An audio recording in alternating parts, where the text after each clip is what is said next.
Hello friends, hope you are doing well. मेरा नाम है शकील अहमद। तो फ्रेंड्स, आप सभी का स्वागत करता हूं हमारे इस YouTube channel let's understand pharma पर।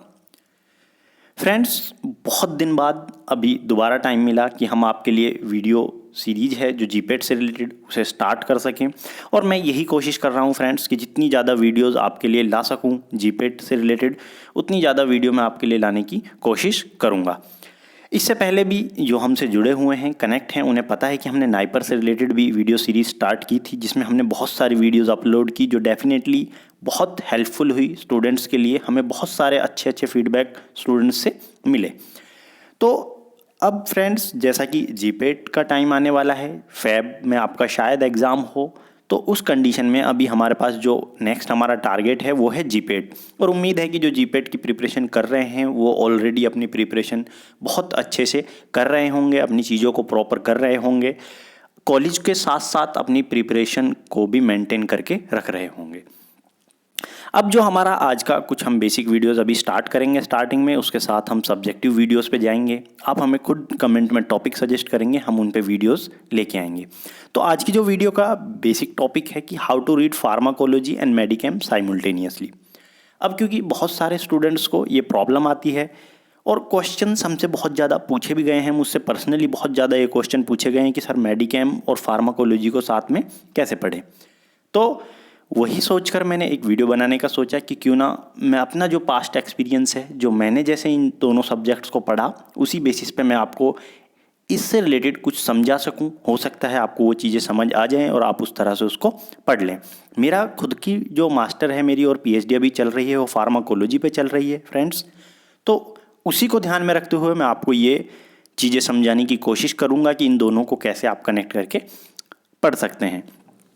देखिए, डायरेक्ट दोनों पे जाने से पहले, क्योंकि हमारी वीडियोस को जो फर्स्ट ईयर सेकंड ईयर के बच्चे हैं, यानी कि फार्मेसी के हर ईयर वाले बच्चे देखते हैं, एज वेल एज जीपेट की जो प्रिपरेशन कर रहे हैं वो तो देखते ही हैं, उसके साथ साथ दूसरे ईयर वाले जो बच्चे हैं जो जनरल अपनी स्टडीज़ कर रहे हैं वो भी वीडियोस देखते हैं। तो उन्हीं को ध्यान में रखते हुए कुछ चीज़ें मैंने जनरल रखी हैं। हम पहले उन जनरल चीज़ों को डिस्कस करेंगे। जैसे कि इन स्टार्टिंग में हम देखें कि हमें फार्माकोलॉजी कैसे पढ़नी चाहिए, है ना।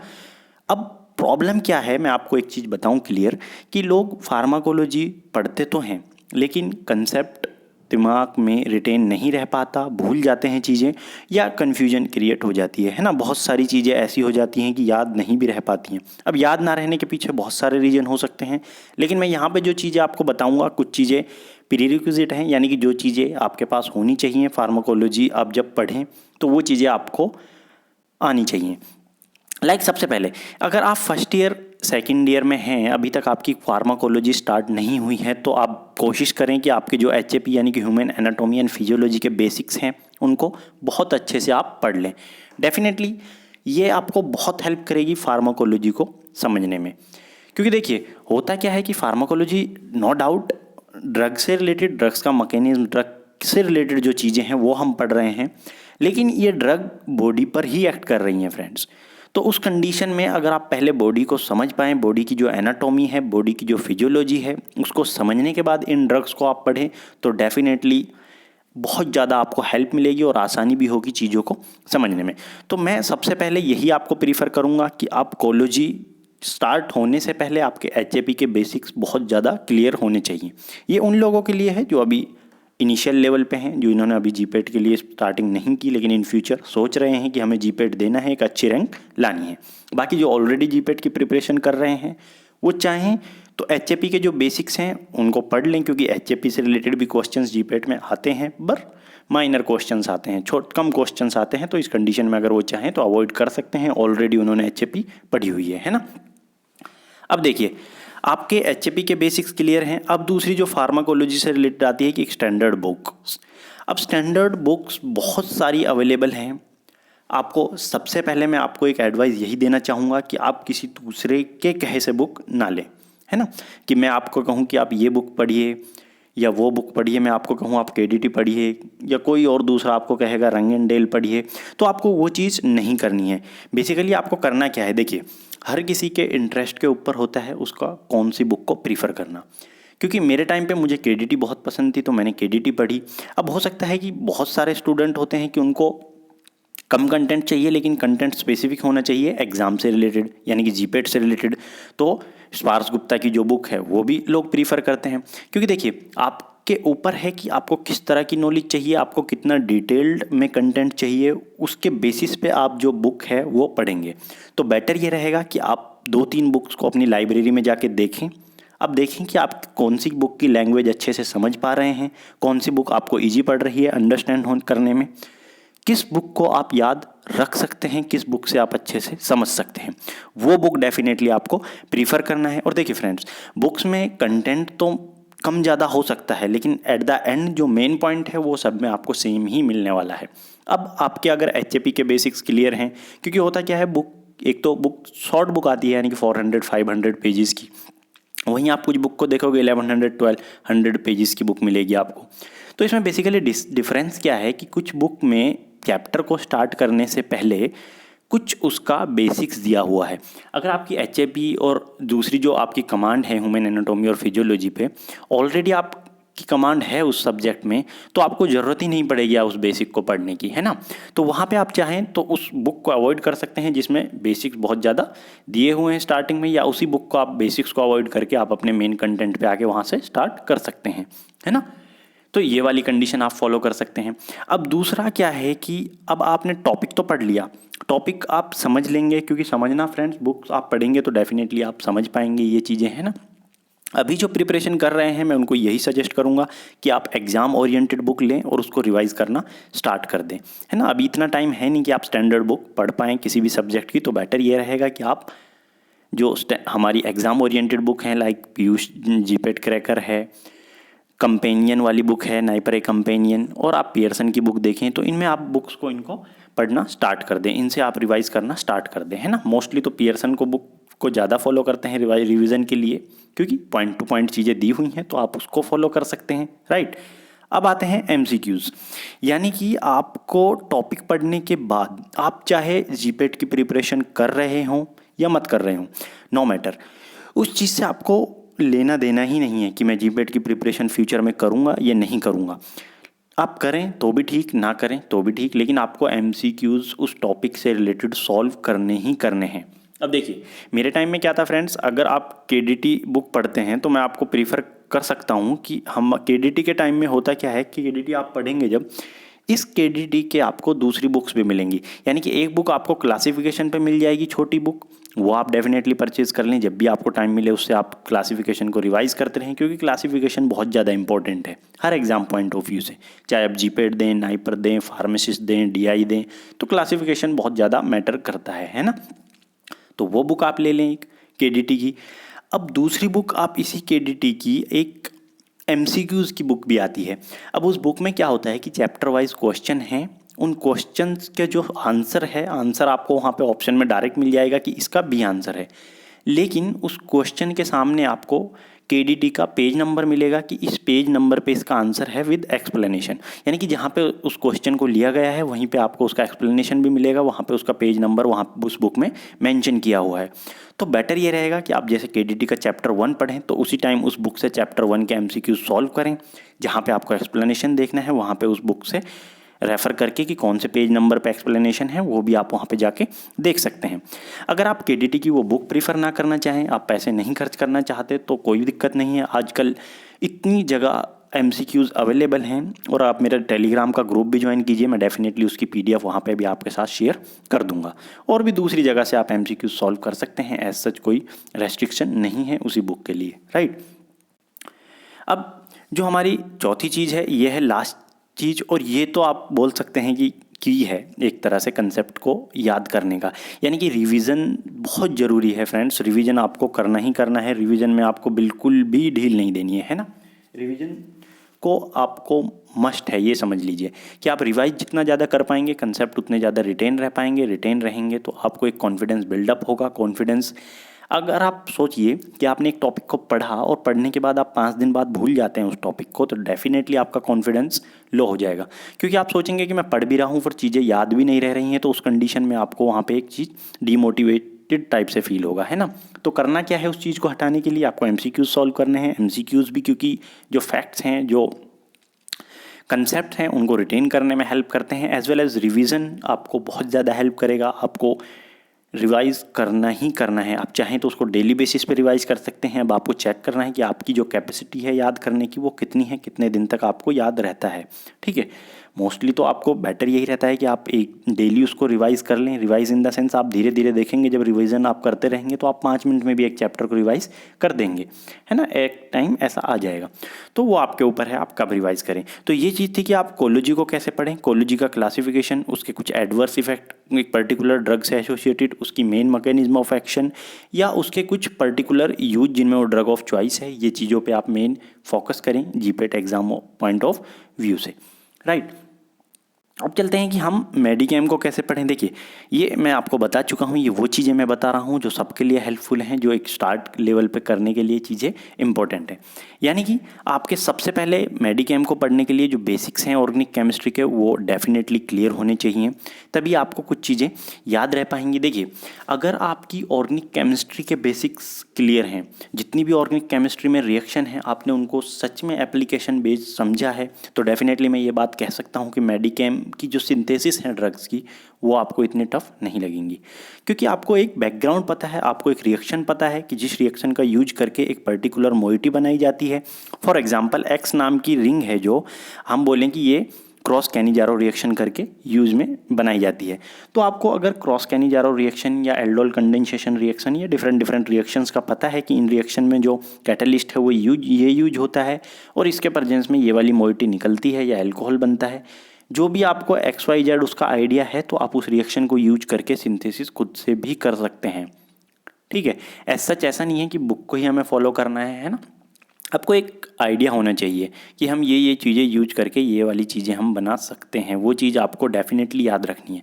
तो बेसिक्स कि अब बेसिक्स भी ऐसा नहीं है कि आप एक रिएक्शन लगाई तो सही है, आपने मान लो बेंजीन के साथ आप कुछ अटैच करना चाह रहे हैं। अब आपको बेसिक पहले ये पता होना चाहिए कि जो मैं अटैच करना चाह रहा हूँ वो इस पोजीशन पे अटैच हो भी पाएगा या नहीं बेंजीन से। तो उसके लिए आपको क्या करना पड़ेगा, आपके ऑर्गेनिक केमिस्ट्री के जो बेसिक्स हैं वो क्लियर होने चाहिए ताकि आपको एक आइडिया आ सके, है ना। तो बेसिक आपको डेफिनेटली क्लियर कर लेने हैं। अब जीपेट की जो प्रिपरेशन कर रहे हैं उनके लिए तो ऑर्गेनिक केमिस्ट्री के सारे प्रिंसिपल्स बेसिक्स बहुत ज़्यादा इंपॉर्टेंट हैं। बहुत सारे क्वेश्चंस इससे रिलेटेड आते हैं, क्योंकि आप देखें ना कि मेडिकेम से बहुत कम क्वेश्चन आते हैं। अभी क्या ट्रेंड चल रहा है कि मेडिकेम से आपको थोड़े कम क्वेश्चन देखने को मिलेंगे, लेकिन ऑर्गेनिक केमिस्ट्री से आपको बहुत सारे क्वेश्चन देखने को मिलेंगे। और इवन आपने अगर लास्ट ईयर का आप अभी जो नाइपर हुआ है 2021 का, उसमें देखें ऑर्गेनिक केमिस्ट्री से रिलेटेड बहुत सारे क्वेश्चन वहाँ पे आपको देखने को मिले। तो organic chemistry NIPER point of view से बहुत ज़्यादा इंपॉर्टेंट है, आप उसको अच्छे से पढ़ लें। उसके बाद सेम स्टैंडर्ड बुक आप इसके लिए कोई भी फॉलो करें, वो आपकी चॉइस है, मैं इसमें आपके लिए कुछ नहीं कहूँगा। लेकिन फिर भी वी अलगार स्वामी की जो बुक है मेरे को वो बहुत अच्छी बुक लगती है, मैंने खुद ने उसको प्रीफर किया, क्योंकि उसमें ड्रग की जो सिंथेसिस है वो पॉइंट टू पॉइंट दी हुई है। हर ड्रग का मोस्टली स्ट्रक्चर वहाँ पे अवेलेबल है, आपको वहाँ पे सारी सिंथेसिस एक अच्छे मैनर में मिल जाएगी। आपको उनका स्ट्रक्चर एक्टिविटी रिलेशनशिप है वो भी एक अच्छे फॉर्मेट में वहाँ पे देखने को मिलेगा, है ना। तो वो चीज़ आप प्रीफर कर सकते हैं, आप कौन सी बुक और पढ़ना चाहते हैं। अगर आपको कोई बुक की इनकी कुछ PDF मेरे पास ऑलरेडी हैं, अगर आप मेरे को मैसेज डालेंगे टेलीग्राम पे तो मैं आपको वहाँ पे भी प्रोवाइड करा दूंगा, अदरवाइज़ मैं उनको ग्रुप में ही आपको अवेलेबल करा दूंगा, राइट। थर्ड चीज़, मेडिकेम के लिए जो चीज़ बहुत ज़्यादा इंपॉर्टेंट है वो है प्रैक्टिस। आप स्ट्रक्चर बनाने की एक बार प्रैक्टिस करें, क्योंकि ड्रग के स्ट्रक्चर आपको याद रखने बहुत ज़्यादा इंपॉर्टेंट हैं। अब फॉर एग्जांपल, अगर आपके ऑर्गेनिक केमिस्ट्री के जो बेसिक्स हैं वो भी बहुत अच्छे से क्लियर हैं, आपको अगर मैं एक मोइटी बता दूं तो आप उसको बना सकते हैं थियोरेटिकली, राइट। लेकिन अब आपको एग्ज़ाम में क्वेश्चन आ गया कि हमें ये ड्रग की सिंथेसिस करनी है तो इसका बनाओ। अब आपको जब ड्रग का स्ट्रक्चर ही याद नहीं है तो आप उसकी सिंथेसिस कैसे करा देंगे, है ना। तो एटलीस्ट आपको ड्रग का स्ट्रक्चर तो याद होना ही होना चाहिए, तभी आप उसको फर्दर प्रोसेसिंग कर सकते हैं, फर्दर आप उस एक आइडिया ले सकते हैं कि मैं इसको किस तरह से बना सकता हूँ। तो वो चीज़ आपको बहुत अच्छे से याद करनी है, यानी कि ड्रग के स्ट्रक्चर आपको प्रैक्टिस करने हैं, आपको नोटबुक पे बना के देखने हैं। ये रिवीजन बेसिस पे करना है आपको, यानी कि आपने स्ट्रक्चर बना है, फिर आप उनके दोबारा स्ट्रक्चर बनाएं, 2-3 बार आप स्ट्रक्चर ड्रॉ करेंगे तो चौथी बार आप स्ट्रक्चर बना देंगे और आपको याद भी रहेगा वो स्ट्रक्चर। और वही काम आपने 2-3 बार कर लिया कंटिन्यू तो आपको डेफिनेटली वो स्ट्रक्चर्स याद हो जाएंगे। अब स्ट्रक्चर याद हो जाएंगे तो सिंथेसिस आप कर सकते हैं फ्रेंड्स, है ना। तो उसमें कोई इशू आपको नहीं आएगा। और बिलीव मी फ्रेंड, एग्जामिनर भी कोई ऐसा तो है नहीं कोई बुक लेके आपको वहाँ पे बैठा है कि चेक करेगा बुक से कि कहाँ पे कौन सी चीज़ वहाँ पे अटैच है या नहीं है। ऐसा कुछ होता नहीं है फ्रेंड्स। एक फ्लो देखता है, एक पर्टिकुलर रिएक्शन का टाइप जो फॉलो हो रहा है या नहीं हो रहा है उसको वहाँ पे देखते हैं और उसी के बेसिस पे वो वहाँ पे चेक करके आपको नंबर दे देते हैं। तो इस कंडीशन में भी ऐसा नहीं है कि हमें बुक की कॉपी पेस्ट मारनी है, ऐसा कुछ है ही नहीं। हम अपने हिसाब से एक पर्टिकुलर रिएक्शन टाइप है जो उसको फॉलो करते हुए हम प्रोडक्ट निकाल के वहाँ पे दिखा सकते हैं। बस उसके लिए हमारे पास ज़रूरी है कि हमें ड्रग का स्ट्रक्चर पता हो। अब ड्रग का स्ट्रक्चर पता होगा तभी हम उस पर स्ट्रक्चर एक्टिविटी रिलेशनशिप अप्लाई कर पाएंगे, तभी हम देख पाएंगे कि स्ट्रक्चर में अगर यहाँ पे हम चेंज कर दें तो एक्टिविटी पे क्या इफेक्ट पड़ता है ना। वो चीज़ें भी उसी के बेसिस पे आपको वहाँ पे सॉल्व कर पाएंगे। अब इन सब को होने के बाद अब हम थोड़ा सा डिस्कस करेंगे कि कोलोजी और मेडिकेम को अब साथ में कैसे पढ़ा जाए, है ना। ये चीज़ हम अब आपको मैं ये चीज़ें बता चुका हूँ कि कोलोजी कैसे पढ़नी है, मेडिकेम कैसे पढ़नी है ना। मेडिकेम का बेसिक फंडा यही है कि आपको प्रैक्टिस जितना कर सकें उतना करना है ड्रग का स्ट्रक्चर बनाने की। और ड्रग का स्ट्रक्चर बनाने के बाद आप उसकी सिंथेसिस को देखें, उसकी सिंथेसिस को समझें कि कौन सा प्रोसेस वहाँ पे फॉलो हुआ है या कौन सी रिएक्शन वहाँ पे फॉलो हुई है। उस रिएक्शन को आपको अगर ऑलरेडी पता है तो वो बहुत बेटर रहेगा, आप उसको बहुत ईजी वे में समझ लेंगे। और एक बार जो चीज़ समझ आ गई ना फ्रेंड्स, उसे आपको याद रखना बहुत ईजी हो जाता है ना। वरना चीज़ें अगर समझ ना आए फिर हम उनको रट रहे हैं तो रटी हुई चीज़ें ज़्यादा याद नहीं रहती हैं, है ना। अब देखिए, आप जब भी कोलोजी पढ़ेंगे या आप मेडिकेम पढ़ेंगे तो आपको एक चीज़ जो कॉमन मिलेगी इन दोनों में, मैकेनिज्म आपको कॉमन मिलने वाली है। यानी कि अगर कोलोजी में हम बोल रहे हैं फॉर एग्जांपल किसी ड्रग एक्स का मैं बोल रहा हूँ कि ये एक पर्टिकुलर रिसेप्टर पे काम कर रही है, तो कोलोजी में तो आपने ये चीज़ बोल दी। लेकिन मेडिकेम में उसी चीज़ को हम अगर दिखाना चाहें हम बोलेंगे तो यही चीज़ कि ये इसी रिसेप्टर पे काम कर रही है। लेकिन उसमें बोलेंगे क्या कि इस ड्रग की जो ये पर्टिकुलर मोइटी है, that moiety is responsible for the binding of that particular receptor, right. तो इस चीज़ से हमें एक आइडिया हुआ कि मेडिकेम हमें एक और डिटेल में आइडिया दे रहा है कि उस ड्रग का पर्टिकुलर कौन सी मोइटी है जो उस रिसेप्टर से बाइंडिंग के लिए रेस्पॉन्सिबल है ना। फ्रेंड्स, मैं आपको बता दूं, डेफिनेटली मैं जब अपने टाइम में कोलोजी पढ़ता था और उसके साथ में मेडिकेम की जो मैकेनिज्म ऑफ एक्शन है, यानी कि आपने एक साइड कोलोजी की बुक आप रखे हुए हैं, दूसरी साइड आप मेडिकेम की बुक रखे हुए हैं जो आप फॉलो करते हैं। इसमें आप मैकेनिज्म ऑफ एक्शन पढ़ेंगे, इसमें पढ़ने के बाद फिर इसमें मैकेनिज्म ऑफ एक्शन पढ़ेंगे और इन दोनों को आप कंबाइन करेंगे फ्रेंड्स और एक अपना नोट यहाँ पे आप बना लेंगे। इस नोट को फ्रेंड्स यकीन मानिए ये नोट इतना हेल्पफुल होता है ना, एक इस तरह से मोटिवेशन डालता है ना ये पढ़ने का कि आपको एक अलग चीज़ मिलती है। अगर सच में आपके अंदर पढ़ने का एक जुनून है, आपको लगता है कि यार बहुत नई नई चीज़ें सीखने को मिल रही हैं, तो फ्रेंड्स आप डेफिनेटली ये वाला प्रोसेस, ये वाला जो तरीका है वो फॉलो करें, दोनों को मिला के एक मैकेनिज्म बनाएं। अब इस मैकेनिज्म से होगा क्या, दोनों की मैकेनिज्म तो आपकी क्लियर हो चुकी है, जो कि हम मेडिकेम में भी आपकी वही रहेगी और कोलोजी में भी वही रहेगी। आप चाहें तो मेडिकेम वाली मैकेनिज्म जो ये कंबाइन वाली मैकेनिज्म है इसको ही आप कोलोजी में भी यूज कर सकते हैं और मेडिकेम में भी यूज कर सकते हैं। यानी कि आपकी कंबाइन मैकेनिज्म दोनों जगह आपको यूज हो जाएगी और ये डिटेल मैकेनिज्म भी होगी। आप इसमें सार जो होता है मेडिकेम का उसको भी कुछ पॉइंट आप अपनी मैकेनिज्म में ये ऐड कर सकते हैं। ऐड करने के बाद आपको उनका पर्टिकुलर इफेक्ट जो है वो दिखा सकते हैं कि इसके लिए अगर फॉर एग्जांपल कोई ड्रग स्पेसिफिक नहीं है, नॉन स्पेसिफिक है, तो आप बता सकते हैं कि नॉन स्पेसिफिक एक्शन जो मिलता है due to change on that particular moiety की वजह से आपको वहाँ पे देखने को मिल रहा है, वो चीज़ें भी आप मेंशन कर सकते हैं। और ये एग्जामिनर के जो दिमाग में एक अलग ही आपका कंसेप्ट डालता है, वो भी समझता है कि हाँ बच्चे ने बहुत अच्छे से चीज़ों को पढ़ा है और समझा है ना। मैकेनिज्म आपको दोनों की कंबाइन करके पढ़ लेनी है, बहुत अच्छे से इनका नोट बना लेना है और नोट जितने फ्लो चार्ट में आप बना पाएँ उतना बेटर है आपके लिए, है ना। थियोरेटिकल तो आप लिख ही देंगे लेकिन फ्लो चार्ट में आप बनाएं तो बहुत बेटर आपको वहाँ पर रहने वाला है। दूसरी जो चीज़ है आप क्लासिफिकेशन। अब क्लासिफिकेशन में देखिए क्या डिफरेंस है। क्लासिफिकेशन कोलोजी में जो है मैकेनिज्म ऑफ एक्शन के बेसिस पे क्लासिफिकेशन है, राइट। मेडिकेम में जो है मोस्टली केमिकल बेसिस पे वहाँ पे आपको क्लासिफिकेशन देखने को मिलेगा, है ना। अब आप जब कोलोजी का क्लासिफिकेशन पढ़ रहे हैं उस टाइम आपको जो क्लासिफिकेशन देखना है वो मेडिकेम का क्लासिफिकेशन भी आपको साथ के साथ देखना है, क्योंकि आप देखेंगे बहुत सारे क्लासिफिकेशन आपको ऐसे मिलेंगे जो दोनों में सेम मिल रहे हैं। क्योंकि मेडिकेम के आप क्लासिफिकेशन जो केमिकल बेसिस पे हैं, कई जगह आप कोलोजी में भी वही आपको क्लासिफिकेशन देखने को मिल जाएंगे सेम एज इट इज़, है ना। तो यहाँ पे आपको फॉलो ये करना है कि एक क्लासिफिकेशन की जो आपकी बुक है वो दोनों तरफ से आपको बहुत अच्छे से एक बुक बना लेनी है। आप चाहें तो यही वाला स्टेप सेम यूज कर सकते हैं। आप एक पेज पे उसका कोलोजी का क्लासिफिकेशन लिखें, दूसरे पेज पे आप मेडिकेम का क्लासिफिकेशन लिखें, फिर आप सिमिलरिटी दोनों में फाइंड आउट करने की कोशिश करें। आप एक को याद कर लें, दूसरे को उसी से कोरिलेट करने की कोशिश करें। आपने एक ड्रग पढ़ी, लाइक आपने इपिनेफ्रिन पढ़ी, इपिनेफ्रिन को आप मेडिकेम में भी याद रखने की कोशिश करें। ओके, इपिनेफ्रिन जो है ये आपके जो भी कैटाकोल रिंग होती है उसके अंडर आपको वहाँ पे देखने को मिलेगा इसका क्लासिफिकेशन, है ना।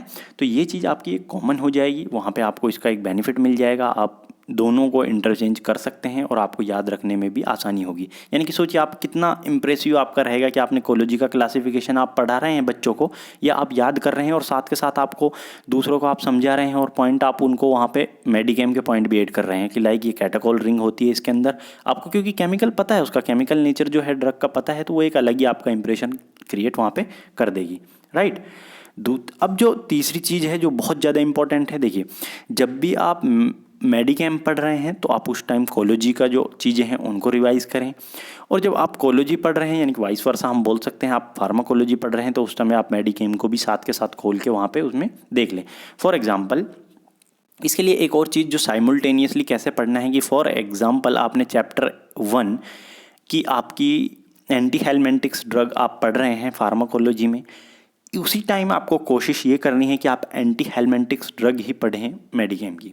अब देखिए, अब एक चीज़ जो जाहिर सी बात है, कॉमन सी चीज़ है कि बहुत सारे के माइंड में ये ख्याल आ सकता है क्योंकि सिलेबस यूनिवर्सिटी ने डिसाइड किया है, तो हो सकता है कि सिलेबस वेरिएट करे, यानी कि थर्ड ईयर में आपको या थर्ड सेम में आपके पास एंटी हेलमेंटिक ड्रग हो मेडिकेम में, वहीं फोर्थ ईयर में आपके पास वही जो ड्रग्स हैं वो कोलोजी में फोर्थ सेम में है, राइट। ऐसा हो सकता है, लेकिन देखिए आपको इस चीज़ से मैटर नहीं पड़ता है, कुछ इस चीज़ से कुछ फ़र्क नहीं पड़ने वाला है आपको। आप डेफिनेटली उस चीज़ को पढ़ें, उस चीज़ को आपको वहीं के वहीं पढ़ना है, चाहे वो सिलेबस में कहीं पर भी हो, उस चीज़ से कोई फ़र्क पड़ने वाला नहीं है। देखिए अगर वो चीज़ आपके पास पहले ही निकल गई है तो बहुत बेटर है, और अगर इन फ्यूचर लाइक कोलोजी में वो जो टॉपिक था वो फोर्थ ईयर में था, फोर्थ सेम में था, और आपका मेडिकेम में वही थर्ड सेम में था, तो अब आप ऑलरेडी वो थर्ड सेम में मेडिकेम में पढ़ चुके हैं। अब जब भी आप कोलोजी फोर्थ सेम में पढ़ रहे हैं तो उस चीज़ को डेफिनेटली मेडिकेम को भी आप वहाँ पे रिवाइज कर सकते हैं, या आप वाइस वर्सा भी कर सकते हैं, कोई दिक्कत आने वाली बात नहीं है इतनी,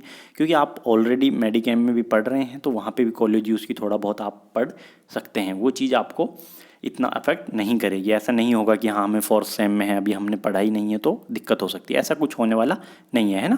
आप डेफिनेटली उसको पढ़ें, इन दोनों को आप रिवाइज एक साथ करने की कोशिश करें। मेडिकेम को जब आप पढ़ रहे हैं तो उसी टाइम कोलोजी का वही चैप्टर आप निकालें और उसको भी वहाँ के वहाँ रिवाइज कर लें, दोनों को कनेक्ट करें। कनेक्ट करने के बाद आप देख लें होता क्या है। देखिए मेडिकेम की बुक में आप अपने पास पेंसिल वगैरह यूज करके कुछ पॉइंट्स हैं जो फार्माकोलॉजी के, वो वाले पॉइंट्स भी वहाँ पे नोट कर सकते हैं, या फार्माकोलॉजी की बुक में आप कुछ पॉइंट वहाँ पे नोट कर सकते हैं मेडिकेम से रिलेटेड। तो ये चीज़ें हैं ना जो इंटरकनेक्ट दोनों सब्जेक्टों को कर देंगी। अब क्योंकि मेडिकेम में है क्या डिफरेंस, मेडिकेम में डिफरेंस जो है स्ट्रक्चर, उसकी सिंथेसिस और उसका सार, यही आपको डिफरेंट देखने को मिलेगा। बाकी सब कुछ जो ड्रग है कौन सी कैटेगरी की है, क्या उसका मैकेनिज्म ऑफ एक्शन है, क्या साइड इफ़ेक्ट हैं, क्या यूज हैं, वो सब तो आपको सेम ही मिलने वाले हैं, है ना। तो डिफरेंस आपको सिंथेसिस, आपके अगर बेसिक्स क्लियर हैं तो सिंथेसिस आप करा सकते हैं अगर आपको स्ट्रक्चर वहाँ पे अच्छे से याद है ना। मैकेनिज्म ऑफ एक्शन आप ऑलरेडी मैं बता चुका हूँ किस तरह से पढ़ना है, क्लासिफिकेशन भी आपको इसी तरह से पढ़ना है। और जब भी आप मेडिकेम और कोलोजी पढ़ें एक साथ एक चैप्टर आपको पढ़ना है, वो ज़्यादा बेटर रहेगा आपके लिए, ज़्यादा हेल्पफुल रहेगा, ज़्यादा डिटेल्ड आपको इन्फॉर्मेशन वहाँ पे देगा। रिवीजन आपको दोनों को साथ करना है, यानी कि मेडिकेम का आप एक चैप्टर कर रहे हैं तो उसी टाइम सेम चैप्टर आपको कोलोजी से भी वहाँ पे पढ़ लेना है, और दोनों को बुक को एक साथ रख के आपको कोरिलेट करके वहाँ पे चीज़ें उनसे निकालनी है ना। तो ये थी कुछ इंपॉर्टेंट टिप्स जो कि आप फॉलो कर सकते हैं। वीडियो थोड़ी लंबी हो गई है, उम्मीद नहीं थी कि इतनी लंबी हो जाएगी, लेकिन फिर भी डेफिनेटली आपके लिए बहुत हेल्पफुल रहने वाली है। मेरे लिए फ्रेंड्स, मैंने ये खुद ने स्टेप फॉलो किए थे और डेफिनेटली मैं आपको यकीन के साथ ये बता सकता हूँ कि मुझे मेरे मास्टर के सेकेंड ईयर तक भी अपने ड्रग्स के जो स्ट्रक्चर थे ना मेडिकेम के, वो याद थे। क्यों? क्योंकि मैंने उनकी इतनी प्रैक्टिस की थी कि मेरे को स्ट्रक्चर ऑटोमेटिक मेरे एकदम फीड हो चुके थे। स्ट्रक्चर बनाते वक्त खुद ब खुद चीज़ें याद आने लग जाती थी क्योंकि प्रैक्टिस बहुत ज़्यादा हो गई थी। अगर आप प्रैक्टिस करेंगे डेफिनेटली आप कोलोजी ब्रांच में आ जाएंगे, लेकिन आपको मेडिकेम के स्ट्रक्चर फिर भी याद रहेंगे क्योंकि आपने उस चीज़ पे टाइम इन्वेस्ट किया है, आपने प्रैक्टिस की है, तो इतनी जल्दी आप उन चीज़ों को भूलेंगे नहीं, है ना। तो डेफिनेटली आप कोशिश ये करें कि आपको भी आप टॉप सब्जेक्ट छोड़ दें लेकिन फिर भी 2-3 साल तक आपको वो स्ट्रक्चर याद रहें फ्रेंड्स, तो इससे बेटर कोई चीज़ हो नहीं सकती है ना। तो आपको ये स्टेप फॉलो करने हैं। उम्मीद है आपको ये वीडियो अच्छी लगी होगी फ्रेंड्स। अगर आपको ये चीज़ें अच्छी लगती हैं तो आप अपने दोस्तों को वीडियो को ज़्यादा से ज़्यादा शेयर करें जिनको इसकी ज़रूरत है, और हमारे चैनल पर अगर नए हैं तो सब्सक्राइब करें, क्योंकि इन फ्यूचर भी मैं आपके लिए जीपेट से रिलेटेड वीडियोस स्टार्ट करने वाला हूं। हम दोबारा से एक अलग सीरीज हम स्टार्ट करेंगे जिसमें इंपॉर्टेंट टॉपिक्स को डिस्कस करेंगे। आप कमेंट में भी हमें टॉपिक्स बता सकते हैं, और हमारा टेलीग्राम ग्रुप डेफिनेटली ज्वाइन कर सकते हैं जहां पे आपको हम इन्फॉर्मेशन प्रोवाइड कराते रहेंगे। तो फ्रेंड्स आज की वीडियो में इतना ही, मिलते हैं नेक्स्ट वीडियो में, तब तक के लिए थैंक यू।